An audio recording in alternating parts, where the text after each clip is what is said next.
Hi hello నమస్తే welcome back Purni YouTube express. ఈరోజు నేను దోసకాయ కూర చేసి చూపించబోతున్నాను.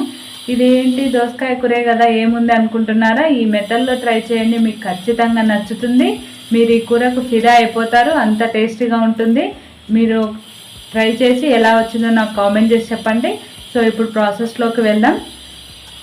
దోసకాయ కూర కోసం నేను ఇక్కడ 1/2 కేజీ కంటే కొంచెం ఎక్కువ ఉన్న దోసకాయలను తీసుకుంటున్నాను. వీటిని తొక్క తీసుకొని గింజలను సపరేట్ చేసుకొని చిన్న ముక్కలుగా కట్ చేసి తీసుకోండి. అలాగే ఒక మీడియం సైజు ఉల్లిగడ్డను కూడా కట్ చేసి తీసుకోండి. చూడండి, దోసకాయ ముక్కలను వీలైనంత చిన్న ముక్కలుగా కట్ చేసి తీసుకోండి. అలాగే ఉల్లిగడ్డ ముక్కలను కూడా కట్ చేసి పెట్టుకోండి. ఇప్పుడు ఇందులోకి 3 టేబుల్ స్పూన్ల పల్లీలను ఇలా వేయించి పెట్టుకోండి. ఇప్పుడు స్టవ్ వెలిగించుకొని కడాయి పెట్టుకొని అది వేడైన తర్వాత అందులోకి 3-4 టేబుల్ స్పూన్ల నూనెను యాడ్ చేసుకోండి. ఈ నూనె వేడైన తర్వాత ఇందులోకి 1 టేబుల్ స్పూన్ పోపు దినుసులు, కొద్దిగా కరివేపాకు వేసుకొని కొద్దిగా అది ఫ్రై అయ్యాక అందులోకి ఉల్లిగడ్డ ముక్కల్ని యాడ్ చేసుకోండి.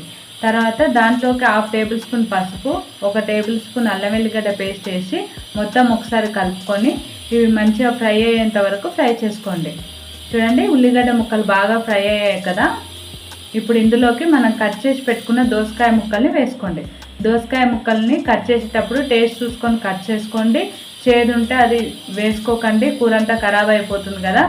అందుకనే టేస్ట్ చూసుకొని కట్ చేసుకోండి. ఇలా మొత్తం కలుపుకున్నాక స్టవ్ని మీడియం ఫ్లేమ్లో పెట్టుకొని మగ్గించుకోండి. ఈలోపు ఒక మిక్సీ జార్ తీసుకొని అందులోకి మన పల్లీలను యాడ్ చేసుకొని ఒక 3 గార్లిక్ వేసుకోండి. కొద్దిగా చింతపండు వేసుకొని కొద్దిగా వాటర్ యాడ్ చేసుకొని దీన్ని ఇప్పుడు మెత్తని పేస్ట్ లాగా మిక్సీ పట్టుకోండి.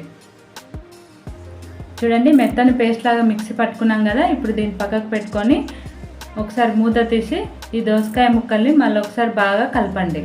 కలిపి ఈ దోసకాయ ముక్కలు మొత్తం సాఫ్ట్గా ఫ్రై అయ్యేంత వరకు వీటిని ఫ్రై చేసుకోండి. మొత్తం ఒకసారి కలుపుకొని ఈ దోసకాయ ముక్కలు ఫ్రై అయ్యాయో లేదో చూసుకోండి. సాఫ్ట్గా అవ్వాలి. ఈ పచ్చి స్మెల్ ఉంటే టేస్ట్ బాగుండదు. మొత్తం పూర్తిగా సాఫ్ట్ అయ్యాక ఇందులోకి 2 టేబుల్ స్పూన్ల కారం, రుచికి తగినంత ఉప్పు, 1 టేబుల్ స్పూన్ ధనియాల పొడి, 1 టేబుల్ స్పూన్ కొబ్బరి పొడి, 1/2 టేబుల్ స్పూన్ గరం మసాలా, కొద్దిగా కస్తూరి మేతి వేసుకోండి. మొత్తం ఒకసారి కలుపుకొని 1 నిమిషం దీన్ని ఫ్రై చేసుకోండి. కస్తూరి మేతి లేకుంటే స్కిప్ చేయండి. ఇప్పుడు ఇందులోకి మనం మిక్సీ పట్టుకున్న పల్లీ పేస్ట్ని వేసుకొని మొత్తం ఒకసారి కలుపుకోండి. స్టవ్ని లో ఫ్లేమ్లో పెట్టి ఒక 5 నిమిషాలు దీన్ని మగ్గించుకోండి. ఈ ఆయిల్ అనేది సపరేట్ అయ్యేంత వరకు స్టవ్ని లో ఫ్లేమ్లో పెట్టుకొని మధ్య మధ్యలో కలుపుతూ కూర అడగంటకుండా మధ్య మధ్యలో కలుపుతూ దీన్ని మగ్గించుకోండి. చూడండి, ఆయిల్ సపరేట్ అయింది కదా. ఇప్పుడు స్టవ్ ఆఫ్ చేసుకుంటే మన దోసకాయ కూర రెడీ అయిపోతుంది.